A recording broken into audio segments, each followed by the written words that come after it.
Bobby Sanjay duo എന്നതിലാണ് sir തിരക്കഥകളെല്ലാം എഴുതിയിട്ടുള്ളത്.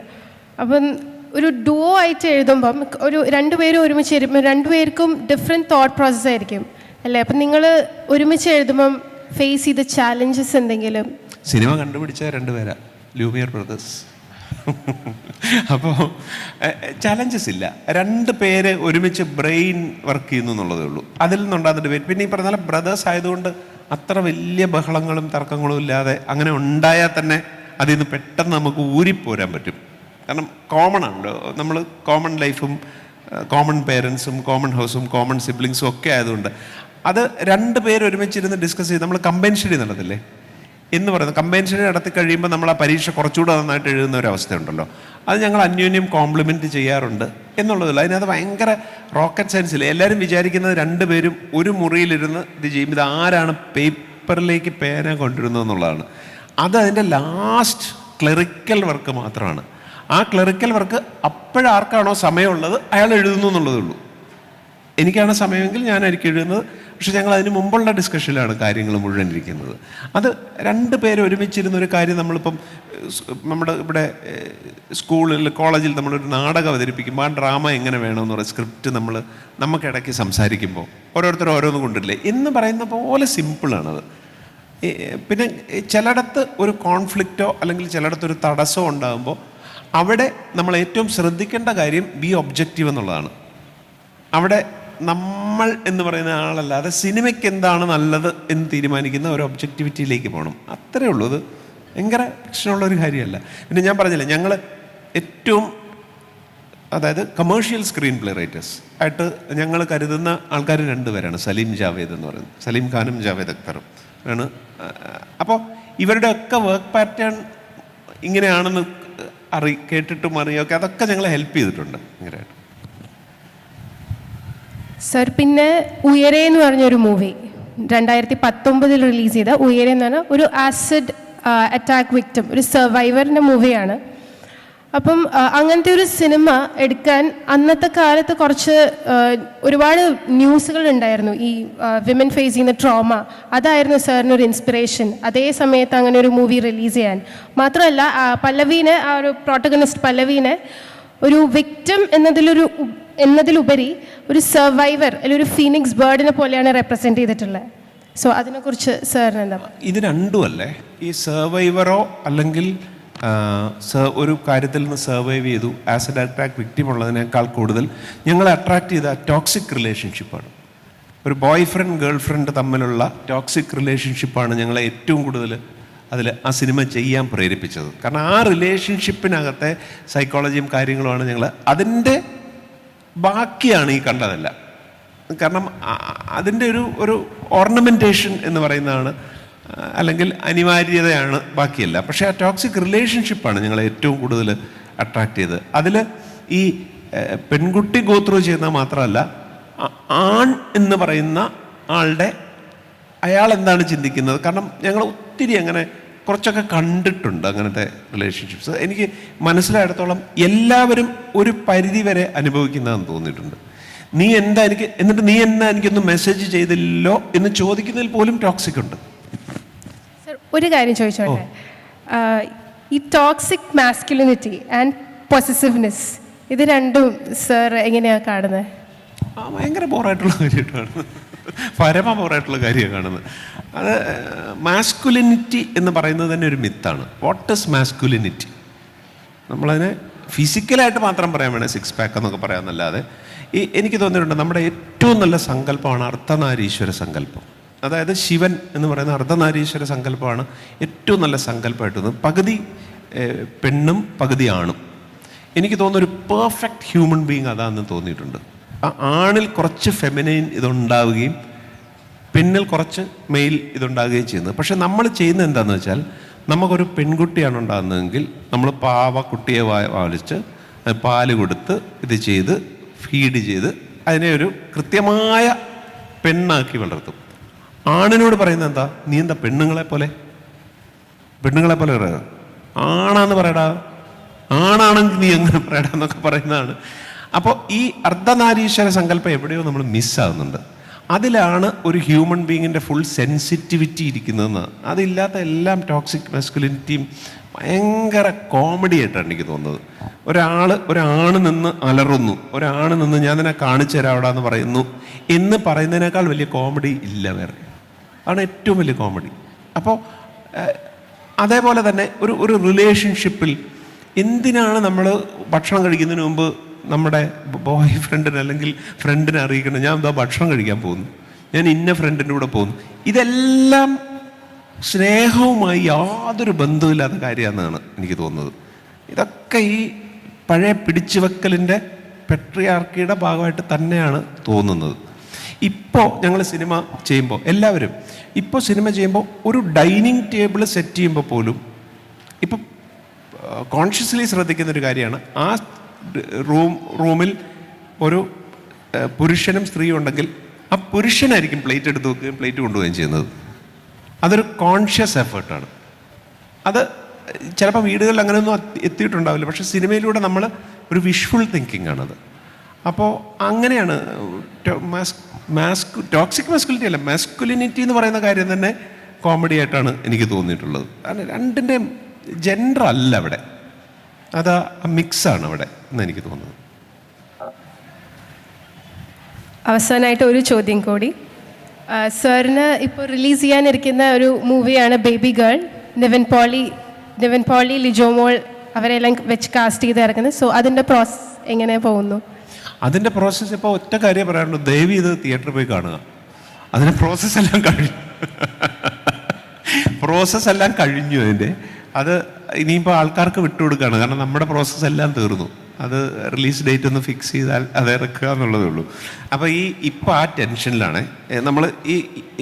ഒരു സിനിമ റിലീസാകുന്നതിൻ്റെ ഒരു 2 മാസം മുമ്പ് വരെ നമ്മൾ ഭയങ്കര കോൺഫിഡൻ്റ് ആണ്. അതിങ്ങനെ അടുക്കും തോറും നമ്മൾ സ്വപ്നങ്ങൾ കാണാൻ തുടങ്ങും. ഈ സ്വപ്നം കാണുന്നതിൽ എനിക്ക് ഏറ്റവും റിപ്പീറ്റ് ചെയ്ത് ഞാൻ കാണുന്ന സ്വപ്നമാണ്, തിയേറ്ററിൽ സിനിമ നടക്കുന്നു, ഞങ്ങൾ എഴുതിയ സീനുകളൊന്നുമല്ല വരുന്നത്. ഞങ്ങൾ റിപ്പീറ്റഡ് ആയിട്ട് കാണുന്നൊരു സ്വപ്നമാണ്. അപ്പോൾ ഇപ്പോൾ ആ പേടി സ്വപ്നത്തിൻ്റെ ഒരു അവസ്ഥയിലാണ്. അപ്പോൾ അതിൻ്റെ പ്രോസസ്സ് ഭയങ്കര, അതും ഈ പറയുന്ന പോലെ ഒരു പത്രവാർത്ത കണ്ടതെന്നുണ്ടായതാണ്, ഒരു ന്യൂസ് ഐറ്റത്തിൽ നിന്ന് കിട്ടിയതാണ് ബേബി ഗേളിൻ്റെ ബേസിക്. പിന്നെ അതിൽ നിന്ന് ആ ന്യൂസ് ഐറ്റത്തിൻ്റെ ഇത് വേരുകൾ തരും. ഞങ്ങളൊരു ന്യൂസ് ഐറ്റം കണ്ടാൽ ഒരിക്കലും ആ ന്യൂസ് ഐറ്റത്തിൽ പറഞ്ഞ ആൾക്കാരെ ഞങ്ങൾ പോയി കാണാറില്ല. ഇപ്പം ട്രാഫിക്കിൽ ഉള്ള കഥാപാത്രമുണ്ട്. ട്രാഫിക്കിൽ യഥാർത്ഥത്തിൽ ഒരു പോലീസ് ഓഫീസറാണ് ആംബുലൻസ് ഓടിച്ചത്. അതിലൊരു ഹൃദയം കിട്ടിയ ആളുടെ പേരൻസ് ഉണ്ട്. ഇവരെ ഒന്നും ഞങ്ങൾ പോയി കാണില്ല. അത് ഞങ്ങൾ പേർപ്പസ്ഫുള്ളി കാണാത്ത കാരണം ആ വാർത്ത വായിച്ചതോടുകൂടി അതിൽ നിന്ന് ഞങ്ങൾക്ക് കിട്ടുന്ന എസെൻസ് മതി ഞങ്ങൾക്ക്. അതിലെ മറ്റ് കാര്യങ്ങൾ അല്ല സിനിമ, അതിൻ്റെ ഡോക്യുമെൻറ്റേഷൻ അല്ല സിനിമ ഞങ്ങളുടെ ഡെപ്പിക്ഷനാണ് അതിനെപ്പറ്റിയുള്ളത്. അപ്പോൾ ഈ ബേബി ഗേളും ഞങ്ങളൊരു കാര്യം വായിച്ചു, ഒരു പത്രത്തിലൊരു വാർത്ത വായിച്ചപ്പോൾ ആ വാർത്ത ഭയങ്കരമായിട്ട് സ്ട്രൈക്ക് ചെയ്തു. കുറച്ച് കാലം നമ്മളെപ്പോഴും ഒരു കഥ നമ്മുടെ മനസ്സിൽ വന്നാൽ ഒരു 2 ആഴ്ച നമ്മളൊന്ന് വെയിറ്റ് ഇത് വീണ്ടും നമ്മളിത് ആലോചിക്കുന്നുണ്ടോ എന്നുള്ള ഒരിത് വരും. അപ്പോൾ ഒരു ഘട്ടത്തിൽ നമുക്കത് എഴുതിയേ പറ്റൂന്ന് വരും. ആ എഴുതിയേ പറ്റൂന്ന് തോന്നിയ ഒരു സിനിമകളിൽ പെട്ട ഒരു സിനിമയാണ് ബേബി ഗേൾ. എന്തായാലും ഇനി ഇറങ്ങാനിരിക്കുന്ന സിനിമകൾ വിജയിക്കട്ടെ.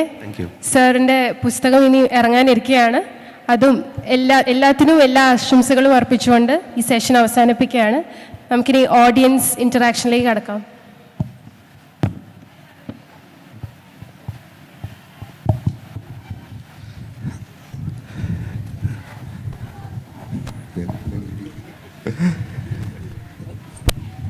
ബോബി സഞ്ജയ് കൂട്ടുകെട്ടിലടങ്ങിയ ഒരുമിക്ക സിനിമകളും കണ്ട് ആസ്വദിച്ച ഒരു സിനിമ ആസ്വാദകൻ എന്ന പേരിൽ, അത് എൻ്റെ വീട് അപ്പൂൻ്റെ തൊട്ട് ഇങ്ങോട്ടുള്ള എല്ലാ പടങ്ങളും, അയാളും ഞാനും തമ്മിലും, ഉയിരെ, മുംബൈ പോലീസ്, ഇവിടെ പരാമർശിച്ച എല്ലാ പടങ്ങളും. പക്ഷെ എൻ്റെ മനസ്സിൽ ഇപ്പോഴും ഒരു സിനിമയ്ക്കപ്പുറത്തേക്ക് ഇന്നും ഒരു സിനിമയേക്കാൾ ഉപരിയായിട്ട് നിറഞ്ഞു നിൽക്കുന്ന ഒരു ചിത്രം കാണാക്കണേ എന്നുള്ളൊരു ചിത്രമാണ്. ഒരു നായകനും വില്ലനും എന്നതിനേക്കാൾ അപ്പുറം ഒരു ക്രൈം ത്രില്ലർ ആവേണ്ട ഒരു സിനിമ വളരെ കുടുംബ ബന്ധങ്ങളുടെ സൂക്ഷ്മതകളിലൂടെ കടന്നുപോയി ഒരപ്പനും മരുമോകനും, അല്ലെങ്കിൽ അതായത് സുരാജ് വെഞ്ഞാറമൂടും ടോവിനോയും അവതരിപ്പിച്ച കഥാപാത്രം സിനിമ കാണുമ്പോഴും സിനിമ കണ്ടിറങ്ങുമ്പോഴും ആരാണ് നായകൻ, ആരാണ് വില്ലൻ, ഏതാണ് എന്ന ഇതിലേക്ക് വളരെ ശക്തമായ ഒരു തിരക്കഥ ഇതിനുണ്ട്. നമുക്കറിയാം ഇന്ന ആളാണ് ഇത് കുറ്റകൃത്യം ചെയ്തത്, പക്ഷെ നമുക്ക് പടം കണ്ടിറങ്ങുമ്പോഴും നമുക്കൊരാളെ വിധിക്കാൻ പറ്റാത്ത വിധത്തിലേക്ക് അത് വളരെ മനോഹരമായിട്ട് എഴുതി ഫലിപ്പിച്ചിട്ടുണ്ട് ആ ഒരു സിനിമയുടെ ഇതിവൃത്തത്തെയും കഥാപാത്രത്തെയും. എന്തായിരുന്നു അങ്ങനെ ഒരു തീമിനെ, അങ്ങനെ ഒരു ക്രൈം ത്രില്ലർ ആവേണ്ട ഒരു സിനിമയെ ഒരു കുടുംബ ബന്ധത്തിൻ്റെ ഉള്ളിൽ നടക്കുന്ന ഒരുപാട് കാര്യങ്ങളെ കൂട്ടിയിണക്കിക്കൊണ്ട് ആ രീതിയിൽ കാണുന്നവൻ തീരുമാനിക്കട്ടെ എന്താണ്, ആരാണ് വില്ലൻ, ആരാണ് നായകൻ എന്നുള്ളൊരു രീതിയിലേക്ക് കൊണ്ടുവരാനായിട്ട് കാരണമായി. ഈ മുംബൈ പോലീസ് ആയിക്കോട്ടെ, ട്രാഫിക് ആയിക്കോട്ടെ, ഇതിലൊക്കെ ക്യാരക്ടേഴ്സ് ഏതെങ്കിലും സമയത്തൊരു ഒരു നമ്മൾ ഈ സോ കോൾഡ് തെറ്റ് എന്ന് പറയുന്ന കാര്യം ചെയ്ത ആൾക്കാരാണ്. ഞങ്ങൾക്ക് അങ്ങനത്തെ ഹീറോസിനോട് ഭയങ്കര ഇഷ്ടമാണ്. തെറ്റ് ചെയ്ത ഹീറോസിനോട് ഞങ്ങൾക്ക് ഭയങ്കര ഇഷ്ടമാണ്. അപ്പോൾ ഈ ഗിൽട്ട് എന്ന് പറയുന്ന സാധനം കൊണ്ട് നടക്കുക എന്ന് പറയുന്ന ഒരു കാര്യം എനിക്കത് എല്ലാ മനുഷ്യരിലും ഒരു വലിയ പരിധി വരെ അത് ഉണ്ടെന്നാണ് എനിക്ക് തോന്നുന്നത്. കാണാടെ ബേസിക് തീം ഈ പറഞ്ഞതുപോലെ തന്നെ ഞങ്ങൾക്ക് അറിയാവുന്ന ഒരു കുടുംബത്തിൽ കൊലപാതകമൊന്നുമല്ല, അത് ഇത്രയേ ഉള്ളൂ. ഒരു സ്ത്രീ, ആ സ്ത്രീക്ക് ഒരു മകളുണ്ടായിരുന്നു. ആ മകള് ഒറ്റ മകളായിരുന്നു. ആ മകള് കല്യാണം കഴിച്ചിരുന്നു. ആ മകള് മരിച്ചുപോയി. ആ മകളുടെ 30ാമത്തെ വയസ്സിൽ മരിച്ചുപോയി. കല്യാണം കഴിച്ചിരുന്ന ആ ഭർത്താവ് വേറൊരു സ്ത്രീയെ കല്യാണം കഴിച്ചു കഴിഞ്ഞ് ഈ സ്ത്രീ ഗോ ത്രൂ ചെയ്ത ഒരു ട്രോമയുണ്ട്. എൻ്റെ കൊച്ചുമകന് പ്രശ്നം എന്ന് വെച്ചാൽ എന്നിൽ നിന്ന് മാറുമെന്നുള്ള അതിൽ നിന്നാണ് തുടങ്ങിയത്. പക്ഷേ ബേസിക്കലി ആ ഗിൽട്ട്, എനിക്ക് തോന്നുന്നത് ആ സിനിമ ശരിക്കും ശ്രദ്ധിച്ചാൽ അറിയാം, ആ സിനിമയിൽ ഫസ്റ്റ് താങ്ക്സ് കാർഡ് വെച്ചിരിക്കുന്നത് ബോബി അച്ഛനാണ്. കാരണം ഒരു 2014 മുതൽ 10 വർഷം അദ്ദേഹത്തിൻ്റെ മേൽ വേതാളം പോലെ ഞാനുണ്ട്. അപ്പോൾ ആ ഡിസ്കഷനിലൊക്കെ ഈ ബോബി അച്ഛൻ എപ്പോഴും പറയുന്നൊരു കാര്യമുണ്ട്, നമ്മൾ ഈ ഒരാളുടെ തലേന്ന് അയാളുടെ ഭാരമെടുത്ത് കളയുക എന്ന് പറയുന്നതാണ് ഒരു മനുഷ്യന് ചെയ്യാവുന്ന ഏറ്റവും നല്ല കാര്യമെന്ന് എനിക്ക് തോന്നിയിട്ടുണ്ട്. നമുക്കൊരു ചായ ഇട്ടുകൊണ്ട് വന്നാൽ പോലും ഇതിന് ഒട്ടും മധുരമില്ലല്ലോ എന്ന് പറയാതിരിക്കാൻ പറ്റിയാൽ അതതിൻ്റെ ഏറ്റവും സൂക്ഷ്മമായ കാര്യമാണ്, ഏറ്റവും സൂക്ഷ്മമായ കാര്യമാണ്. അപ്പോൾ കാണയിലേക്ക് വരുമ്പോൾ അതിൻ്റെ ഏറ്റവും അൾട്ടിമേറ്റിലേക്കാണ് വരുന്നത്. ഇൻഫിഡലിറ്റി, മേർഡർ, കാര്യങ്ങൾ. പക്ഷേ നിന്റെ പാപം രക്താംബരം പോലെ ചുവപ്പുള്ളതാണെങ്കിലും ഞാനത് ഹിമം പോലെ വെളുപ്പിക്കും എന്ന് പറയുന്നത് എപ്പോഴും ആ ഹിമം പോലെ വെളുപ്പിക്കും എന്ന് പറയുന്നത് ശരിക്കും പറഞ്ഞാൽ ഞാൻ ദൈവത്തെ അല്ല കാണുന്നത്, നമ്മളെ തന്നെ കാണുന്നത്. ആ ഹിമം പോലെ വെളുപ്പിക്കാനുള്ള കപ്പാസിറ്റി ഉള്ളവരാണ് നമ്മൾ. നമുക്കെതിരെയുള്ള പാപം രക്താംബരം പോലെ ചെയ്തുള്ളത്. അതുകൊണ്ട് തന്നെ കാണയുടെ ആ കാര്യത്തെപ്പറ്റി ഒരു വിമർശനവും ഉണ്ടായിരുന്നു. അങ്ങനെ അത്രത്തോളം ഇത് ചെയ്യാൻ പറ്റുമോ, അവിടെ കൊല്ലപ്പെട്ട ആൾക്ക് നീതി കിട്ടിയോ, അതൊന്നും ഞങ്ങളിതിനെ ക്ലിനിക്കലായിട്ടല്ല കാണുന്നത്. ഒരു ലീഗലോ ക്ലിനിക്കലോ അങ്ങനെ അല്ല കാണുന്നത്. ഇതിനെ മനുഷ്യന് എത്തിച്ചേരാവുന്ന ഒരു പൊസിഷനാണ് അതെന്ന് ഞങ്ങൾക്ക് തോന്നുന്നു. ഈ മാപ്പ് കൊടുക്കാൻ ഒരു സാഹചര്യം കിട്ടിയാൽ അത് കൊടുക്കാൻ പറ്റിയാൽ, ഇപ്പോൾ സെയിം സിറ്റുവേഷൻ ഞാനാണെങ്കിൽ ഇത് കൊടുക്കുമെന്നല്ല പറയുന്നത് കേട്ടോ. ഞാൻ ആ ഉയരത്തിൽ നിന്നുകൊണ്ടല്ല സംസാരിക്കുന്നത്. ഞാൻ നേരത്തെ പറഞ്ഞ പോലെ സിനിമ എന്ന് പറയുന്നത് പലപ്പോഴും ഒരു വിഷ്വൽ തിങ്കിങ് ആണ്. ഞാൻ എത്താൻ ആഗ്രഹിക്കുന്ന ഉയരങ്ങൾ ചിലപ്പോൾ സിനിമയിലൂടെ എഴുതിപ്പിടിപ്പിച്ച് തൃപ്തി കണ്ടെത്താറുണ്ട്. അപ്പോൾ അങ്ങനെ ഒരു ലോകം നമ്മൾ ഇഷ്ടപ്പെടുന്നു. അതിൻ്റെ ഭാഗമായിട്ടാണത് വന്നത് ശരിക്കും.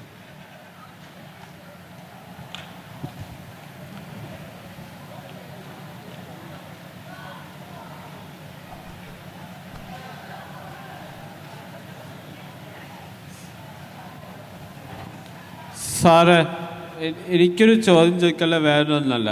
ഈ സിനിമ എങ്ങനെയാ മറ്റുള്ളവരുടെ ജീവിതത്തിലും കൂടി ഒരു ഭാഗമാവുന്ന സാറിൻ്റെ അഭിപ്രായത്തിൽ? സിനിമ ശരിക്കും അതൊരു ഡയറക്റ്റ് ഇമ്പാക്റ്റ് ആണെന്ന് എനിക്ക് തോന്നുന്നില്ലേ. നമ്മളറിയാതെ നമ്മളെ എവിടെയൊക്കെയോ തൊട്ടുപോകുന്ന ഒരു കാര്യമായിട്ടാണ് എനിക്ക് സിനിമയെ തോന്നുന്നത്. നമ്മളറിയാതെ നമ്മൾ ഈ സിനിമ മൂലം ആൾക്കാർ നശിക്കുമെന്നോ സിനിമ മൂലം ആൾക്കാർ നന്നാവുമെന്നുള്ളതിനേക്കാൾ ഉപരി ഒരു ആർട്ട് ഫോം എന്ന നിലയിൽ ഏതൊരു ആർട്ട് ഫോമും പോലെ ഈ പറഞ്ഞ 2.5 മണിക്കൂർ ഏതൊരു ഫിലിം മേക്കറിൻ്റെയും ആഗ്രഹം ഇതാണ്. ഒരു 12 മണിക്ക് ഒരു സിനിമയ്ക്ക് ഒരു പ്രേക്ഷകൻ കയറിയാൽ 2 മണിക്ക് അവിടെ നിന്ന് ഇറങ്ങുന്ന പ്രേക്ഷകൻ ഒരു ചെറിയ രീതിയിലെങ്കിലും ഒരു ബെറ്റർ ആളായിട്ടുണ്ടെങ്കിൽ, അല്ലെങ്കിൽ എന്തെങ്കിലും രീതി ബെറ്റർ ആളെന്ന് പോലും ഒരു റിമൈൻഡർ കൊടുക്കാൻ പറ്റിയിട്ടുണ്ടെങ്കിൽ, അതൊരു ഭയങ്കര ഡ്രമാറ്റിക് ആയിട്ടുള്ള റിമൈൻഡർ അല്ല പറയുന്നത്, അങ്ങനെ ഒട്ടും ചെയ്യാനും പറ്റില്ല. പക്ഷേ ജസ്റ്റ് നമ്മളിന്ന് റിഫൈൻ ചെയ്യാൻ പറ്റുമെങ്കിൽ എന്നുള്ള ശ്രമം മാത്രമേ നടത്താൻ പറ്റുള്ളൂ. അത് ചിലപ്പോൾ ഇപ്പം സിനിമ കണ്ടിട്ട് ഞങ്ങൾ അവസ്ഥാന്തരങ്ങൾ എന്ന് പറഞ്ഞൊരു സീരിയൽ എടുത്തിരുന്നു. അത് പണ്ട് കൈരളിയിൽ ആദ്യം വന്ന സീരിയലാണ്. അതിൽ ഈ പറയുന്ന പോലെ രണ്ട് ഫ്രണ്ട്സ് തമ്മിലുള്ള ഭയങ്കരമായൊരു ബുദ്ധിമുട്ടാ സിനിമ, 2 എനിമീസാണ്. അപ്പോൾ അതിൻ്റെ സംവിധായകനുണ്ട് ജൂഡ് എട്ടിപ്പേറ്റി. അപ്പോൾ ജൂഡ് എട്ടിപ്പേറ്റി എന്ന് പറയുന്ന ഫിലിം മേക്കർ ആ സീരിയൽ ഷൂട്ട് ചെയ്ത് ഒരു ഘട്ടത്തിൽ അദ്ദേഹം എന്നോട് പറയാം, എനിക്കൊരു ഫ്രണ്ട് ഉണ്ടായിരുന്നു, ഞാൻ വർഷങ്ങളായിട്ട് സംസാരിക്കാതിരുന്ന ഭയങ്കരമായ എനിമിറ്റി കീപ്പ് ചെയ്യുന്ന ഫ്രണ്ട്. ആ ഫ്രണ്ടിനെ ഇന്ന് ഞാൻ ഫോൺ ചെയ്തു. അങ്ങനെ ഫിലിം മേക്കറാണ് പറഞ്ഞത്. ആ ഫിലിം മേക്കറിന് ആ സിനിമയിലൂടെ ഉണ്ടായ ശുദ്ധീകരണത്തിൻ്റെ ഒരു അംശം പ്രേക്ഷകന് കിട്ടുമെന്നേ വിചാരിക്കുന്നുള്ളൂ. അല്ലാതെയുള്ള ഒരു ആഗ്രഹിക്കാൻ മാത്രം പറ്റുന്നൊരു കാര്യമാണ്. ഒരു പുസ്തകം എഴുത്തുകാരനോ അല്ലെങ്കിൽ ഏതൊരു ആർട്ട് ഫോം ചെയ്യുന്ന ഒരാൾക്കോ ഒരു റിമൈൻഡറായിട്ട്. ഇപ്പോൾ നേരത്തെ അച്ഛൻ ചോദിച്ച ചോദ്യമാണ് എനിക്ക് അതിനുള്ള ഉത്തരം. കാണെ പറ്റി ഉള്ള ഒരു കാണെ അച്ഛനെ എങ്ങനെയൊക്കെയോ സ്വാധീനിച്ചു. അതിന് കൃത്യമായ ഡെഫിനേഷൻ പറയാൻ എനിക്കറിയില്ല. എങ്ങനെയൊക്കെയോ ഏതൊക്കെയോ രീതിയിൽ അങ്ങനെ പറയാൻ പറ്റുന്നുള്ളൂ. ഹായ് സർ, സാറ് പറഞ്ഞു ലൈക്ക് മസ്കുലിനിറ്റി ഒരു കംപ്ലീറ്റ് മിത്താണെന്ന് പറഞ്ഞു. എന്തോ മസ്കുലിനിറ്റി ഒരു മിത്താന്ന് പറഞ്ഞിരുന്നില്ലേ? സോ മസ്കുലിനിറ്റി ഒരു മിത്താണെങ്കിൽ അർദ്ധനാരീശ്വരൻ എന്നൊരു കൺസെപ്റ്റും മിത്തായിക്കൂടെ? ബിക്കോസ് അർദ്ധനാരീശ്വരൻ എന്ന് പറയുന്ന കൺസെപ്റ്റ് തന്നെ ഹാഫ് മസ്കുലിനിറ്റി ഹാഫ് ഫെമിനിറ്റി അതല്ലെങ്കിൽ രണ്ടും തുല്യതയോടെ വരുമ്പോൾ സംഭവിക്കുന്ന ഒരു കൺസെപ്റ്റിനെയാണല്ലോ നമ്മൾ അർദ്ധനാരീശ്വരൻ എന്ന് പറയുന്നത്. സോ അങ്ങനെയാണെങ്കിൽ അതും ഒരു മിത്തായിട്ട് നമുക്ക് കൺസിഡർ ചെയ്യേണ്ടി വരില്ലേ? അതൊരു പോയട്രിയാണ്, മിത്തല്ല. അതായത് നമുക്ക് എത്തിച്ചേരാവുന്ന ഒരു ദൂരമായിട്ടാണ് ഞാനതിനെ കാണുന്നത്. അത് ഈ മിത്താണോ അല്ലയോ എന്നുള്ളത് പോലുമല്ല, നമുക്ക് എത്തിച്ചേരാവുന്ന ഒരു പോയട്രി. ഇപ്പോൾ ഉദാഹരണത്തിന് നമുക്ക് എത്രത്തോളം നമ്മുടെ കൂട്ടുകാരിയെ മനസ്സിലാവുന്നു, നമ്മളുടെ അമ്മയെ മനസ്സിലാവുന്നു, നമ്മുടെ പെങ്ങളെ മനസ്സിലാവുന്നു, നമ്മുടെ ഭാര്യയെ മനസ്സിലാവുന്നു, ഇതിന് നമ്മളിൽ ഉണ്ടാവേണ്ടതായ ഒരു ഫെമിനൈൻ സൈഡുണ്ട്. നേരെ തിരിച്ചും അത്രേ ഉദ്ദേശിച്ചിട്ടുള്ളൂ. അതേസമയം ഞാൻ ആണാണ് എന്നതിൻ്റെ പേരിൽ നമ്മൾ ചെയ്യാവുന്ന ചില കാര്യങ്ങളുണ്ട്. നമുക്ക് കിട്ടുന്ന ചില ബാർഗെയിനിങ് പവറും സൊസൈറ്റിയിലെ കണ്ടീഷനിങ് നമുക്ക് തന്നിരിക്കുന്ന ചില അഡ്വാൻറ്റേജുകളും ഉണ്ട് നമ്മളാണായതുകൊണ്ട്. ഇപ്പോൾ ഒരു മേശപ്പുറത്തിരുന്ന് ഭക്ഷണം കഴിക്കുമ്പോൾ തിരിച്ച് ആ പ്ലേറ്റ് കൊണ്ട് വെക്കാതിരിക്കാനുള്ള സ്വാതന്ത്ര്യം നമുക്കുണ്ട്. അതൊരു സ്വാതന്ത്ര്യമാണ്, നമ്മളറിയാതെ നമുക്ക് സൊസൈറ്റി തന്നിരിക്കുന്ന ഒരു സ്വാതന്ത്ര്യമാണ്. ആ സ്വാതന്ത്ര്യം വേണ്ടെന്ന് വെക്കുക, അല്ലെങ്കിൽ ആ അഡ്വാൻറ്റേജ്, ആ ബാർഗെയിനിങ് പവർ വേണ്ടെന്ന് വെക്കുക എന്നുള്ളതേ ഞാൻ ഉദ്ദേശിച്ചിട്ടുള്ളൂ മസ്കുലിനിറ്റി എന്ന് പറയുന്ന കാര്യത്തെപ്പറ്റി. മസ്കുലിനിറ്റി തരുന്ന ഒരു അടിച്ചമർത്താനുള്ള പവർ ഉണ്ടല്ലോ, അതിനെയാണ് ഞാൻ മസ്കുലിനിറ്റി എന്ന് ഉദ്ദേശിച്ചത്. ഓക്കെ, പക്ഷെ അതിന് തന്നെ വേറൊരു ഗുഡ് സൈഡും ഉണ്ടല്ലോ. See the true side of masculinity എന്ന് പറയുന്നത് ഒരു പ്രൊവൈഡർ ആവുക, ഒരു പ്രൊട്ടക്ടർ ആവുക, നമ്മളെ സ്നേഹിക്കുന്നവരെ പ്രൊട്ടക്ട് ചെയ്യാനും. നമ്മൾ ആരെയാണ് ഈ പ്രൊട്ടക്ട് ചെയ്യുന്നത്? നമ്മുടെ പ്രൊട്ടക്ഷൻ ആർക്കാ ആവശ്യം? ശരിയാണ്, ഈ ജനറേഷനിൽ അതൊരു പോയിന്റ്ലെസ് ആയ ഒരു ആർഗ്യുമെന്റ് ആയിരിക്കാം. പക്ഷെ എന്നാൽ പോലും ഈ പ്രൊട്ടക്ഷൻ നമ്മൾ ഉദ്ദേശിക്കുന്ന വെറും മസിൽ പവർ അല്ലേ? ഒരു നാട്ടിൽ കൂടെ നടന്നു പോകുമ്പോൾ ഒരു ഗുണ്ട വരുന്ന ആക്രമിക്കുന്നത് നമ്മൾ കീരിക്കാടൻ ജോസാകാനല്ലേ ഈ പറഞ്ഞുകൊണ്ടിരിക്കുന്നത്. അതല്ല പ്രൊട്ടക്ഷൻ എന്ന് പറയുന്നത്. അതാണോ എന്ന് എനിക്കൊരു സംശയമുണ്ട്. പ്രൊട്ടക്ടർ പ്രൊവൈഡർ എന്ന് നമ്മളെ തന്നെ വെക്കുമ്പോൾ തന്നെ ഈ പെൺകുട്ടികൾ എന്താ നമ്മുടെ പ്രൊട്ടക്ടേഴ്സ് അല്ലേ? ആണല്ലോ. നമ്മുടെ അമ്മ നമ്മുടെ പ്രൊട്ടക്ടർ ആയിരുന്നില്ലേ? അല്ലേ? ഒരു ചെറിയ കാര്യം പറയാം. ഹൗ ഓൾഡ് ആർ യു എന്ന് പറഞ്ഞൊരു സിനിമ എഴുതി ഞങ്ങൾ. അതിൽ നിങ്ങൾ ഓർക്കുന്നുണ്ടോ എന്നറിയില്ല, അതിൽ മഞ്ജു വാര്യർ ഇന്ത്യൻ പ്രസിഡന്റിനോട് ഒരു ചോദ്യം ചോദിക്കുന്നു. ഇന്ത്യൻ പ്രസിഡന്റിനോട് ഒരു ചോദ്യം ചോദിക്കുന്നുണ്ട്. ഈ സിനിമയുടെ ഷൂട്ടിംഗ് തുടങ്ങുന്നു. ഈ ഷൂട്ടിംഗ് തുടങ്ങിയിട്ട് ഷൂട്ടിംഗ് മുമ്പോട്ട് പോവാണ്. എന്തോ ചോദ്യം ചോദിക്കുമെന്ന് മാത്രം തിരക്കഥാകൃത്തുക്കളായ ഞങ്ങൾക്കറിയാം. ഞങ്ങൾ ആ സീൻ എഴുതിയിട്ടില്ല. എന്താണ് ചോദ്യം എന്നുള്ളത് അവസാനത്തെ 15 സീനിനുള്ളിൽ പറഞ്ഞാൽ മതി. അതുകൊണ്ട് അവിടം വരെയുള്ള സീനുകൾ എടുത്തെടുത്ത് പോവാണ്. അപ്പം ഞങ്ങൾ ഉദ്ദേശിക്കുന്ന സമയമുണ്ടല്ലോ, എഴുതാം എന്ന് വിചാരിക്കുകയും ഷൂട്ടിങ് തീരാറാകുന്ന വരെ ഈ ചോദ്യം ഞങ്ങൾക്ക് കിട്ടുന്നില്ല, ഒരു രീതിയിലും കിട്ടുന്നില്ല. അങ്ങനെ ഇനിയും 2-3 ദിവസത്തിനുള്ളിൽ ഷൂട്ടിങ് തീരും, ഈ ചോദ്യം വേണം. തലകുത്തി പറഞ്ഞിട്ട് ഞങ്ങൾക്ക് കിട്ടുന്നില്ല. അങ്ങനെ പലരോടും ഡയറക്ടറും ഞങ്ങളും തമ്മിലിരിക്കുന്നു, ഡിസ്കസ് ചെയ്യുന്നു, കാര്യങ്ങൾ ചെയ്യുന്നു. താരങ്ങളുടെ ഡേറ്റ് പ്രശ്നമാവും, ഒക്കെ പ്രോബ്ലം ആവുന്നുള്ളത് ഇത് വളരെ ശക്തമാണ് തന്നെ. അങ്ങനെ ഇതെല്ലാം ഒരു ദിവസം ഞാൻ രാത്രിയിൽ വീട്ടിൽ ഭക്ഷണം കഴിക്കാൻ വരുമ്പോൾ ഈ സ്ട്രെസ്സ് ആദ്യം മുതൽ അറിയാവുന്ന ആളാണ് എൻ്റെ ഭാര്യ. അപ്പോൾ എന്താണെന്ന് ചോദിച്ചപ്പോൾ എൻ്റെ ഭാര്യയോട് ചോദിച്ചു, ഭാര്യയോട് ഞാൻ പറഞ്ഞു ഇങ്ങനൊരു പ്രശ്നമുണ്ട്. ഭാര്യ ഒന്ന് ആലോചിച്ചിട്ട് പറഞ്ഞു, who decides the expiry date of a woman's dream? എൻ്റെ ഭാര്യ എന്നോട് പറഞ്ഞു തന്നതാണ് ആ ഡയലോഗ്. അതാണ് നമ്മൾ ആ സിനിമയിൽ ഉപയോഗിച്ചിരിക്കുന്നതും. ആ ഡയലോഗിന് തിയേറ്ററിൽ നല്ല കൈയടി ഉണ്ടായിരുന്നു. എന്നെ സംബന്ധിച്ച് എൻ്റെ ഭാര്യയാണ് അവിടെ എൻ്റെ protector. That is what I mean by protector. Okay sir, confusion ഉണ്ടായിരുന്നു. അതായത് ഞാൻ പ്രൊട്ടക്ടർ പ്രൊവൈഡർ എന്ന് പറഞ്ഞപ്പോൾ ആണ് തന്നെ ആവണം ഇത് ചെയ്യണമെന്ന് ഞാൻ ഒരിക്കലും ഉദ്ദേശിച്ചിട്ടില്ല. അതായത് മെസ്കുലിൻ സൈഡ് എന്ന് പറയുമ്പോഴേക്കും അത് പെൺകുട്ടികൾക്ക് വേണമെന്ന് സാർ തന്നെ നേരത്തെ പറഞ്ഞു. സോ ഒരു പെണ്ണ് മെസ്കുലിൻ സൈഡും കാണിക്കണം, ഒരാണ് ഫെമിനിൻ സൈഡും കാണിക്കണം. That's how it works. എന്നാൽ മാത്രമാണ് ഒരു പെർഫെക്റ്റ് ഹ്യൂമൻ ഏകദേശം അടുത്തെങ്കിലും നമുക്ക് എത്താൻ പറ്റുള്ളൂ. സോ അങ്ങനെ നോക്കുകയാണെങ്കിൽ പറഞ്ഞിട്ടില്ലല്ലോ. സോ അങ്ങനെയാണെങ്കിൽ ലോജിക്കലി അത് കറക്റ്റ് അല്ലേ? എങ്ങനെ മനസ്സിലായില്ല. അല്ല, ഞാൻ ഇത്രേ ഉദ്ദേശിച്ചുള്ളൂ. പ്രൊട്ടക്ടറും പ്രൊവൈഡറും ആകാൻ നമുക്ക് ജെൻഡർ പ്രശ്നമില്ലെന്ന് ഞാൻ ഉദ്ദേശിച്ചേ. അത് തന്നെയാണ് ഞാൻ ഉദ്ദേശിച്ചത്. അതെ, അതാണ് ജെൻഡർ പ്രോബ്ലമേ അല്ല. പക്ഷെ നമ്മുടെ പ്രോബ്ലം എന്താണെന്ന് വെച്ചാൽ ഇപ്പം ഈ മെസ്കുലിനിറ്റിയെ ട്രോൾ എന്ന് പറയുന്ന പേരെന്താ? എൻ്റെ പേര് മെൽഡൻ. മെസ്കുലിനിറ്റി ഈ പറയുന്നത് ഞാൻ പോലും വിഷ്വൽ തിങ്കിങ്ങിലാണ്. ഞാനൊരാണാണെന്നുള്ളതിൻ്റെ എല്ലാ അഡ്വാൻറ്റേജും എടുത്തുകൊണ്ടിരിക്കുന്ന ഒരാളാണ് ഞാൻ. വ്യക്തമായിട്ട് അത് എടുത്തുകൊണ്ടിരിക്കുന്ന ആളാണ് ഞാൻ. എൻ്റെ വിഷ്വൽ തിങ്കിങ് ആണ് ഈ പറയുന്നതെല്ലാം. ഒരു 75% തത്വശാസ്ത്രമാണ് ഞാൻ പറയുന്നത്, 25% ഞാൻ മൂരാജിയാണ് തന്നെയാണ്. അപ്പോൾ ആ സാധനത്തിൽ നിന്ന് നമ്മളൊന്ന് പുറത്ത് ചാടിയിട്ട് ഈ ജെൻഡർ എന്ന് പറയുന്ന അല്ലാതെ ഇപ്പം നമ്മളൊരു മുറിയിൽ ഒരാളുമായിട്ടിരിക്കുമ്പോൾ ആ ആൾ ആണായാലെന്ത് പെണ്ണായാലെന്ത് ഇതിനെപ്പറ്റിയാണ് പറയുന്നത്. ഒരാളുമായിട്ട് വർക്ക് ചെയ്യുമ്പോൾ മെൻസ് പ്ലെയിനിങ് എന്ന് പറഞ്ഞൊരു വാക്കുണ്ട്. മെൻസ് പ്ലെയിനിങ് എന്ന് പറഞ്ഞാൽ ഒരു കോർപ്പറേറ്റിൽ കുറച്ച് പേരിരിക്കുമ്പോൾ ഒരു പെൺകുട്ടി ഒരു കാര്യം പറയുകയാണെന്ന് വിചാരിക്കുക. ഇൻവേരിയബിളി ആണുങ്ങളുടെ ഒരാൾ ആ പറഞ്ഞത് എന്താണെന്ന് ഒന്നുകൂടെ പറയും. പെണ്ണ് പറഞ്ഞുകൊണ്ട് മനസ്സിലായില്ല എന്നുള്ളതാണ് ധാരണ. ഇതിനാണ് മെൻസ് പ്ലെയിനിങ് എന്ന് പറയുന്നത്. ഇതെല്ലാ തലങ്ങളിലും അറിയണമെങ്കിൽ എനിക്ക് തോന്നുന്നത് അത് അവരായിട്ട് നിന്ന് ചിന്തിച്ചാലേ നമുക്ക് കിട്ടുള്ളൂ എന്നാണ് എനിക്ക് തോന്നുന്നത്. അപ്പോൾ അങ്ങനെ ഉദ്ദേശിച്ചിട്ടുള്ളൂ. അല്ലാതെ ഞാൻ ഈ പ്രൊട്ടക്ടർ പ്രൊവൈഡർ എല്ലാവരും ആയിരിക്കാം. എനിക്ക് കമ്മ്യൂണിക്കേഷൻ നമ്മുടെ കിട്ടിയത് ഞാൻ തെറ്റിപ്പോയതായിരിക്കും, സോറി. ഒരു ഫൈനൽ ഡൗട്ട് കൂടി ഉണ്ട്. ഇപ്പോൾ സാർ അഗെയിൻ പറഞ്ഞിരുന്നു ഈ കാലഘട്ടത്തിൽ ഒരു പ്രൊട്ടക്ടർ ആവേണ്ട ഒരു സിറ്റുവേഷൻ വരുന്നില്ല എന്ന് പറഞ്ഞിരുന്നു. ഇല്ല, അങ്ങനല്ല പറഞ്ഞത്. എല്ലാവരുടെയും പ്രൊട്ടക്ടർ ആവണമെന്നാണ് പറഞ്ഞത്. Okay fine. അതിനെ തന്നെ നമുക്ക് കോൺട്രഡിക്ട് ചെയ്യാൻ പറ്റുന്ന എങ്ങനെയാണെന്ന് വെച്ച് കഴിഞ്ഞാൽ അക്കോർഡിംഗ് ടു ലാസ്റ്റ് ഇയറത്തെ ഡാറ്റ വെച്ചിട്ടാണെന്ന് തോന്നുന്നു, ഓരോ 16 മിനിറ്റും ഇന്ത്യയിൽ ഒരു പെൺകുട്ടി മൊളസ്റ്റ് ചെയ്യപ്പെടുന്നുണ്ട് എന്നൊരു ന്യൂസ് ഉണ്ടായിരുന്നു. ഓരോ 16 മിനിറ്റ്സ് നമ്മളിപ്പോൾ സംസാരിച്ചുകൊണ്ടിരിക്കുമ്പോൾ കഴിഞ്ഞ ഒരു 1 hour ആയിട്ട് ഒരു 4 പെൺകുട്ടികൾ ഓൾറെഡി മൊളസ്റ്റ് ചെയ്യപ്പെട്ടു അല്ലെങ്കിൽ ഒരു റേപ്പിന് വിധേയമായി എന്ന് പറയുന്ന ഒരു ന്യൂസ് ഉണ്ടായിരുന്നു. ആർട്ടിക്കിളാണത്, ലൈക്ക് ജെന്യൂൻ ആയിട്ടുള്ളൊരു ന്യൂസാണ്. അതേപോലെ തന്നെ ഒരുപാട് മേർഡർ നടക്കുന്നുണ്ട്, ഒരുപാട് കൊലപാതകങ്ങൾ, വളരെ വളരെ മോശമായ ക്രിമിനൽ ആക്ടിവിറ്റീസ് ഇവിടെ നടന്നുകൊണ്ടിരിക്കുന്നുണ്ട്. അപ്പോൾ ഈ ആക്ടിവിറ്റീസ് എന്തെങ്കിലും നമ്മുടെ കൺമുമ്പിൽ കാണേണ്ട ഒരു സിറ്റുവേഷൻ വന്നു കഴിഞ്ഞാൽ ആണോ പെണ്ണോ ആയിക്കോട്ടെ, നമ്മൾ ആ സിറ്റുവേഷനിൽ പോലീസിനെ മിലിറ്ററിനെ വിളിച്ച് അവർ വരുന്നവരെ അങ്ങനെ കാത്തിരിക്കണം എന്ന കൂടെയാണോ പറയുന്നത്, അതോ നമ്മൾ ആക്ഷൻ എടുക്കണം എന്നാണോ പറയുന്നത്? അല്ല, അതും ഇതും തമ്മിലൊരു ബന്ധമില്ല. അതൊരു സിവിക് സെൻസ് ആണ്.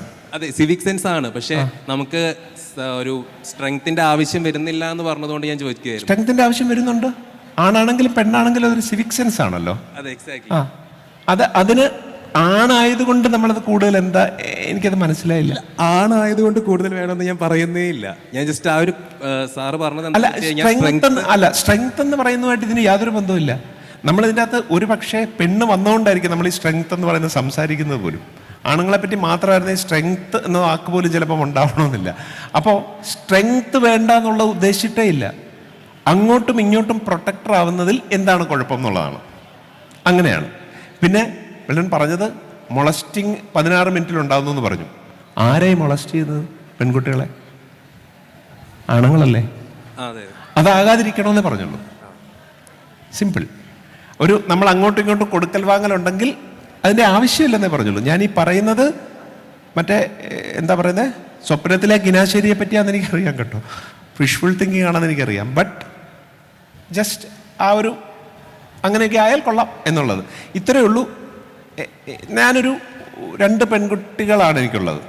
അവരെ ഞാൻ അവർക്ക് നീ പെണ്ണാണ് എന്നുള്ള രീതിയിൽ വളർത്താതെ ഫൊഗറ്റ് യുവർ ജെൻഡർ എന്നുള്ള രീതിയിൽ വളർത്താൻ പറ്റിയാൽ അത് നല്ലത് എന്നുള്ളത് മാത്രമേ പറയുന്നുള്ളൂ.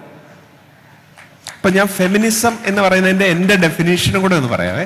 അവിടെ പറഞ്ഞാൽ എനിക്ക് തോന്നുന്നത് എൻ്റെ ഡെഫിനേഷനാണ്, അത് പച്ചാളം ബാസിയുടെ സ്വന്തം രസമാണ്. അപ്പം ചിലപ്പോൾ പൊട്ടത്തെറ്റായിരിക്കും. ഒരു പെണ്ണാണ് എന്ന കാരണം കൊണ്ട് നിങ്ങൾക്കൊരു കാര്യം ചെയ്യേണ്ടി വരുന്നു. ഒരു പെണ്ണാണ് എന്ന കാരണം കൊണ്ട് നിങ്ങളൊരു കാര്യം ചെയ്യാൻ പാടില്ല. ഇതിന് എതിരെയുള്ള പ്രൊട്ടസ്റ്റിനെയാണ് ഞാൻ ഫെമിനിസം എന്ന് വിളിക്കുന്നത്. In that sense I am a feminist. I consider myself to be a feminist. Thank you. Thank you. ഊർക്കം പാമ്പിനെയാ കടിച്ചത്.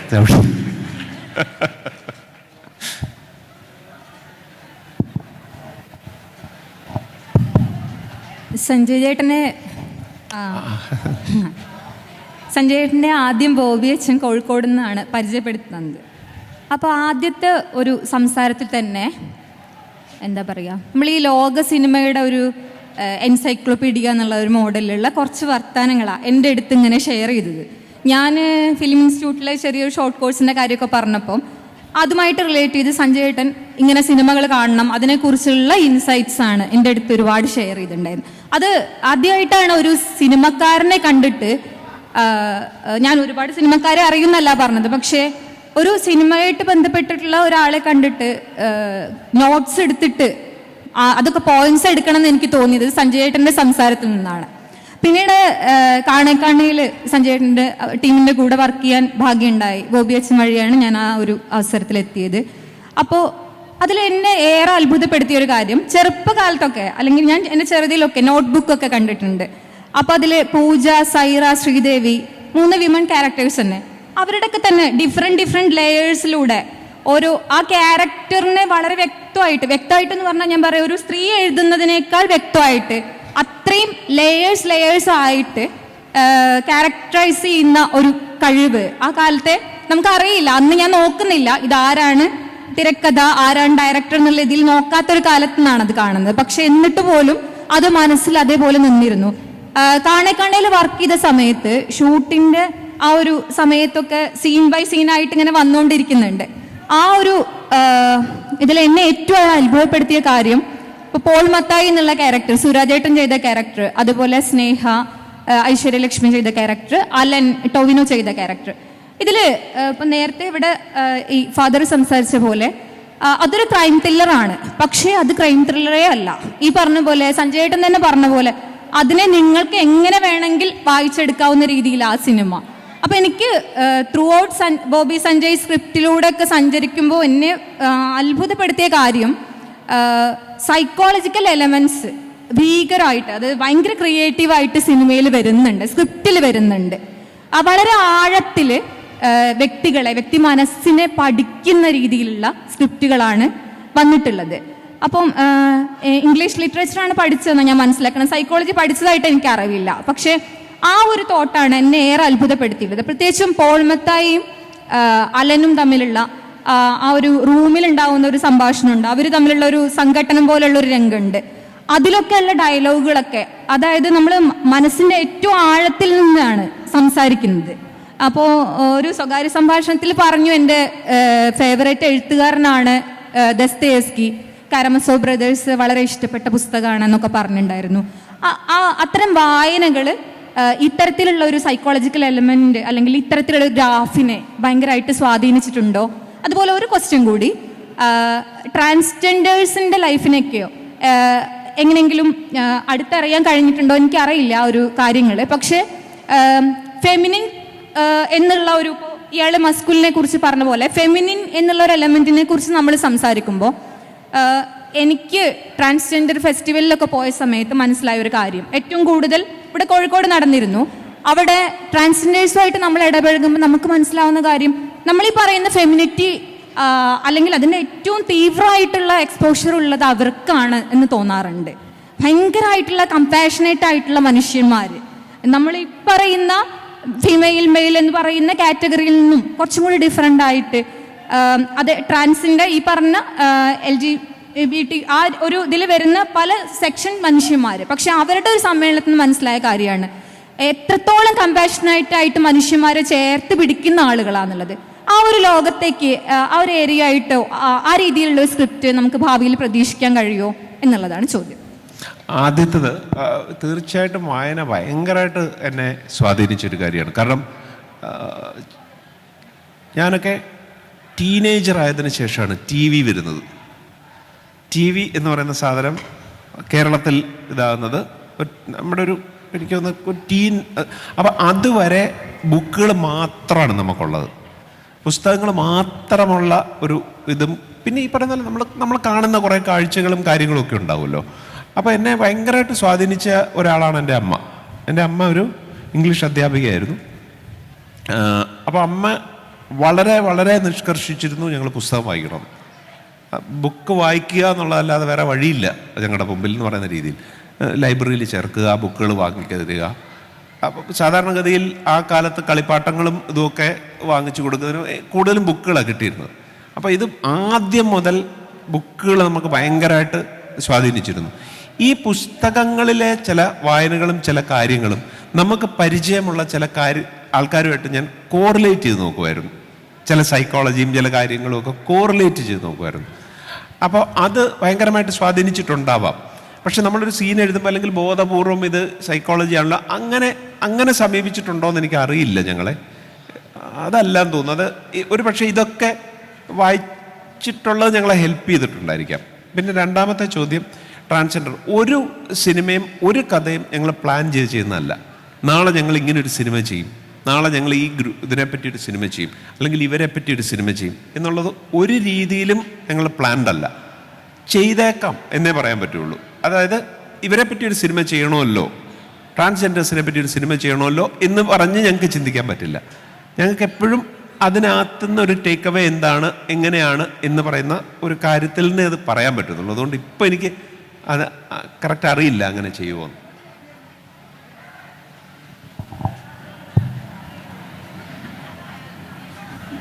Good evening sir. Good evening. ഇപ്പം സാറിൻ്റെ സിനിമകളുടെ ഒരു പ്രത്യേകത എടുത്തു നോക്കിയാൽ സംഭാഷണങ്ങൾക്ക് ഭയങ്കര പ്രാധാന്യം കൊടുക്കുന്നു. ഇപ്പോൾ ഏതൊരു സിനിമ എടുത്താലും ട്രാഫിക്കിൽ ലാസ്റ്റ് അനൂപ് മേനോൻ പറയുന്ന ആ ഒരു ഡയലോഗ് ആയാലും, മുംബൈ പോലീസിലെ ജയസൂര്യൻ്റെ ക്യാരക്ടർ ചെയ്യുന്നത്, ഇങ്ങനെ തുടങ്ങി ഏതൊരു സിനിമ എടുത്താലും ആ ഒരു സംഭാഷണങ്ങൾക്ക് ഭയങ്കര ഒരു കാമ്പായിരിക്കും. അപ്പോൾ അത് എഴുത്തിൽ ബോധപൂർവം കൊണ്ടുവരുന്നതാണോ, ഇനി അങ്ങനെ തന്നെയാണെങ്കിൽ ഒരു സിനിമയിൽ സംഭാഷണങ്ങൾക്ക് ചെലുത്താൻ പറ്റുന്ന സ്വാധീനത്തെക്കുറിച്ചൊന്ന് പറഞ്ഞു തരുമോ? ഈ വരികൾക്കിടയിലുള്ള വായന ഭയങ്കര ഇഷ്ടപ്പെടുന്ന ഒരാളാണ് ഞാൻ. എനിക്ക് ഒരു ലൈൻ വെറുതെ ഒരു ലൈനായിട്ട് പോകരുത് എന്നൊരാഗ്രഹമുണ്ട്. കാരണം ഈ സിനിമ എന്ന് പറയുന്നതിനെ ഞാൻ കാണുന്നത് ലൈഫിൻ്റെ ഫോട്ടോഗ്രാഫായിട്ടല്ല, ലൈഫിൻ്റെ പെയിൻറ്റിങ് ആയിട്ടാണ്. അപ്പോൾ ലൈഫിൻ്റെ ഫോട്ടോഗ്രാഫ് എന്ന് പറഞ്ഞാൽ ആസ് ഇറ്റ് ഇസ് ആയിരിക്കും. അത് പെയിൻറ്റിങ് ആകുമ്പോൾ അത് ഞങ്ങളുടേതായ ഡെപ്പിക്ഷൻ ആയിരിക്കും. ആ പർട്ടിക്കുലർ ഇമോഷനും പർട്ടിക്കുലർ കാര്യങ്ങളും ഇപ്പോൾ ജീവിതത്തിൽ നമ്മളത് പറയുമോ എന്ന് ചോദിച്ചാൽ നമുക്കറിയില്ല.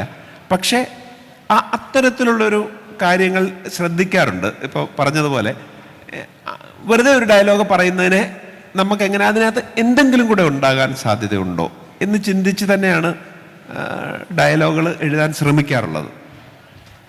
അങ്ങനെയാണ് ഡയലോഗിനെ സമീപിക്കാറുള്ളത്.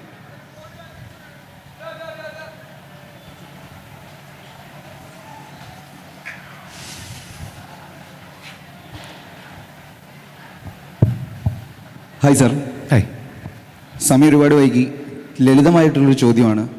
നമ്മൾ കുറേ കാര്യങ്ങളെ പറ്റി ചർച്ച ചെയ്തു. നമുക്ക് എങ്ങനെ ഒരു സിനിമാക്കാരനാകാം, എങ്ങനെ സിനിമയുടെ ലോകത്തിൻ്റെ ഒരു ഭാഗമായിട്ട് നമുക്ക് മാറാം? സാറിൻ്റെ ജേർണി എങ്ങനെയായിരുന്നു? ഇവിടെ കുറേ ആളുകളുണ്ട് സിനിമയുടെ ഒക്കെ ഭാഗമാകാൻ ആഗ്രഹിക്കുന്ന, മലയാള സിനിമയുടെ ഒക്കെ. അപ്പോൾ എങ്ങനെ ആ ഒരു മേഖലയിലേക്ക് നമുക്ക് എത്തിച്ചേരാം? എന്താണ് അതിനുള്ള വഴി? B madly passionately in love with cinema. Be in love with cinema. അതിനെ സിനിമയിൽ ഇത് ചെയ്യാന്ന് പറയുന്നത് സിനിമ തരുന്നൊരു പേർക്സ് ഉണ്ട്. സിനിമ തരുന്ന ഇതല്ലാതെ സിനിമ തരുന്ന പേർക്സ് എന്ന് പറയുന്നതാണ് അതിൽ നിന്ന് വരുന്ന അഡ്യുലേഷൻ, പോപ്പുലാരിറ്റി, പ്രശസ്തി എന്ന് പറയുന്നൊരു കാര്യം, അല്ലെങ്കിൽ അതിൽ നിന്ന് വരുന്ന പൈസ. ഈ രണ്ട് കാര്യമാണല്ലോ സിനിമയെ പറ്റി ചിന്തിക്കുമ്പോൾ. ഒരു സക്സസ്ഫുൾ ഫിലിം മേക്കർ എന്ന് പറയുമ്പോൾ നമ്മൾ ആദ്യം വിചാരിക്കുന്നത് ഹീസ് പോപ്പുലർ, ഹീസ് റിച്ച്. നമ്മൾ സിനിമ വേണം എന്ന് തീരുമാനിക്കാൻ ഇത് രണ്ടുമാണോ കാരണം എന്നുള്ളത് ആദ്യം നമ്മൾ നമ്മളോട് സത്യസന്ധമായി ചോദിക്കുക. ഇത് രണ്ടുമല്ല എങ്കിൽ സിനിമകൾ കാണുക, സിനിമകൾ പഠിക്കുക, സിനിമകൾ ഇത് ചെയ്യുക. ഒരു കാര്യം കൂടെ പറയാം, നിങ്ങൾക്ക് സിനിമ ചെയ്യാൻ ആഗ്രഹമുണ്ട് എങ്കിൽ പ്രത്യേകിച്ച് നിങ്ങൾ സിനിമയിൽ എന്തെന്നുള്ളതാണ് ഉദ്ദേശിച്ചത്? ഫിലിം മേക്കിംഗ് ആണോ, ആക്ടിംഗ് ആണോ? രണ്ട് ഫാക്കൽറ്റിയാണ്. പക്ഷേ ഇപ്പോൾ ഒരു ഫിലിം മേക്കർ ആണെങ്കിൽ ഇപ്പോൾ ശരിക്കും പറഞ്ഞാൽ നിങ്ങൾ അതിനുവേണ്ടി ശ്രമിക്കുകയും ആ കാര്യങ്ങൾ ചെയ്യുകയും ചെയ്താൽ ഇപ്പോൾ കോണ്ടന്റ് എന്ന് പറയുന്ന കാര്യത്തിന് ഏറ്റവും കൂടുതൽ ഇമ്പോർട്ടൻസ് ഉള്ള സമയമാണിത്. ഇപ്പോൾ ഒരു നല്ല കോണ്ടന്റ്, ഒരു നല്ല തിരക്കഥ, ഒരു നല്ല കാര്യങ്ങൾ ആസ് എ ഫിലിം മേക്കർ നിങ്ങളുടെ കയ്യിൽ ഉണ്ടെങ്കിൽ, ആ ക്രാഫ്റ്റ് നിങ്ങൾ പഠിച്ചിട്ടുണ്ടെങ്കിൽ, ഈ പറയപ്പെടുന്ന ഇപ്പോൾ അങ്ങനെ ഉണ്ടെങ്കിൽ I am welcoming you as a screen play writer. I will help you. അതിനകത്ത് നല്ല കാര്യങ്ങളുണ്ടെങ്കിൽ ഇപ്പം ഷിബിനച്ചൻ എൻ്റെ വളരെ അടുത്ത സുഹൃത്താണ്. ത്രൂ ഷിബിനച്ചൻ എങ്ങനെ, if you have something please bring it to me. അത് നല്ലതാണെങ്കിൽ, നിങ്ങൾക്ക് ക്രാഫ്റ്റ് ഉണ്ടെന്ന് തോന്നുന്ന ഞങ്ങൾക്ക് ടീമിന് തോന്നുകയാണെങ്കിൽ ഡെഫിനറ്റ്ലി ഞാൻ വെറുതെ ഇവിടെ നിന്ന് പറയല്ല, തീർച്ചയായിട്ടും അതിനകത്തുണ്ട്. പിന്നെ സിനിമയിൽ ഏറ്റവും പ്രത്യേകത ഉണ്ട്, എൻ്റെ ഫാദർ ഒരു പ്രൊഡ്യൂസറായിരുന്നു, ഫിലിം പ്രൊഡ്യൂസറായിരുന്നു. ഈ ഫിലിം പ്രൊഡ്യൂസറായ ഫാദർ ഉള്ളപ്പോൾ എൻ്റെ വിചാരം എന്താണെന്ന് വെച്ചാൽ, ഞാൻ എൻ്റെ പഠിത്തം കഴിഞ്ഞതിന് ശേഷം എൻ്റെ ഫാദർ എനിക്ക് ഭയങ്കരമായൊരു ലോഞ്ച് തരുമെന്നായിരുന്നു. ഞാൻ ഈ പഠിത്തം കഴിഞ്ഞു, ഞാനൊരു തിരക്കഥ എഴുതി എൻ്റെ ഫാദറിനെ കൊണ്ട് പ്രസൻറ്റ് ചെയ്യുകയാണ്. ഈ പ്രസൻറ്റ് ചെയ്യുന്ന തിരക്കഥയെ നിഷ്കരുണം പുള്ളി തള്ളിക്കളയുകയാണ്. നിഷ്കരണം തുള്ളി തള്ളിക്കളഞ്ഞ് മറ്റേതോ സംവിധായകൻ്റെയും തിരക്കഥാകൃത്തിൻ്റെയും സിനിമ അദ്ദേഹം ചെയ്യുകയും ചെയ്യും. അതാണ് ക്രൂരത. അപ്പോൾ അങ്ങനെ 6 or 7 തിരക്കഥകൾ ഈ ദുഷ്ടനായ എൻ്റെ അച്ഛൻ തള്ളിക്കളഞ്ഞു, വേറെ സിനിമകൾ ചെയ്തു. അതിനുശേഷമാണ് ഈ പറയുന്ന 2 സീരിയലിന് ശേഷം എൻ്റെ വീട് അപ്പുൻ്റെയും എന്ന് പറയുന്ന സിനിമയുടെ കഥയും തിരക്കഥയും ഞാൻ അദ്ദേഹത്തിന് കൊടുക്കുന്നത്. അത് വായിച്ചിട്ടാണ് അദ്ദേഹം സിബി മലയിൽ എന്ന് പറയുന്ന സംവിധാനം വിളിച്ചിട്ട് പറയുന്നത് എൻ്റെ ഒരു തിരക്കഥയുണ്ടെന്ന്. സ്വന്തം മകൻ്റെ അവസ്ഥ ഇതാണ്. എന്ന് പറയുമ്പോൾ സിനിമയിൽ അത്തരം ഇമോഷൻസ് ഇല്ല. നെപ്പോ കിഡ്സ് എന്നൊക്കെ പറയാൻ എളുപ്പമാണ്, പക്ഷേ റിയാലിറ്റിയിൽ ഇതിന് പൈസ മുടക്കുന്ന ഒരാളുണ്ട്, ഇതിനകത്ത് വരേണ്ട ഒരുപാട് പേരുണ്ട്, ഒത്തിരി പേരുണ്ട്. അപ്പോൾ നിങ്ങൾ ആദ്യം ഓവർകം ചെയ്യേണ്ട ഹേർഡിൽ എന്ന് പറയുന്നത് നിങ്ങളുടെ ഡിസപ്പോയിൻമെൻ്റ് ആണ്. ഡിസപ്പോയിൻമെൻറ്റുകളുടെ ഒരു നീണ്ട ഇതായിരിക്കും ആദ്യത്തെ കുറേ നാളുണ്ടാകാൻ പോവുക. പിന്നെ രണ്ടാമത്തെ കാര്യം, ബി ഓപ്പൺ. നമ്മൾ എഴുതിക്കൊണ്ടിരിക്കുന്നത് നമ്മുടെ പ്രിയപ്പെട്ടതായിരിക്കും. സിനിമയിൽ ഏറ്റവും വലിയൊരു തിയറി ഇതാണ്, സിദ്ഫീൽഡ് എന്ന് പറഞ്ഞ ആൾ പറഞ്ഞത്. അതാണ് എല്ലാവരും, കിൽ യുവർ ഫേവററ്റ്. നമ്മൾ ഏറ്റവും പ്രിയപ്പെട്ടതായിട്ട് എഴുതിയ ഒരു കാര്യം എഡിറ്റിംഗ് ടേബിളിൽ പോലും ചിലപ്പോൾ ആവശ്യമില്ലാതെ വരും. അതുകൊണ്ട് ഞാൻ എൻ്റെ ആത്മാവിഷ്കാരത്തിൽ ഉണ്ടാക്കിയതാണ് അതെന്ന് പറയുന്നത്. അത്തരം രീതിയിൽ സിനിമയെ കാണാതെ കുറച്ചുകൂടി ഒബ്ജക്റ്റീവായിട്ട് ഇതൊരു ടീം വർക്കാണ് എന്ന് വിചാരിച്ചു, ഞാൻ ഒരു വിദ്യാർത്ഥിയാണ് എന്ന് വിചാരിച്ച് മാത്രം സിനിമയെ സമീപിക്കുക. അറ്റ്ലീസ്റ്റ് ഇനീഷ്യൽ സ്റ്റേജ് ഞാൻ വിചാരിച്ചുകൊണ്ടിരുന്നത് I am this genius who is waiting to happen എന്നായിരുന്നു. അത് പൊളിച്ച് കഴിഞ്ഞിട്ടാണ് എനിക്ക് മനസ്സിലായത് അങ്ങനെ ഒരു കുന്തവും ഇല്ലെന്ന്. അപ്പോൾ ആ ഒരു ആറ്റിറ്റ്യൂഡുണ്ട്. ഡിസപ്പോയിൻമെൻറ്റ് എന്ന് പറയുന്നത് നിങ്ങൾക്കുണ്ടാകും. ഡിസപ്പോയിൻമെൻറ്റ് ഇത് ചെയ്യുക, ആ ഡിസപ്പോയിൻമെൻറ്റിനെ നേരിടാൻ തയ്യാറായിക്കൊള്ളുക. ബട്ട് ഞാൻ നേരത്തെ പറഞ്ഞ് റിപ്പീറ്റ് ചെയ്യുന്നു, വെൽക്കം.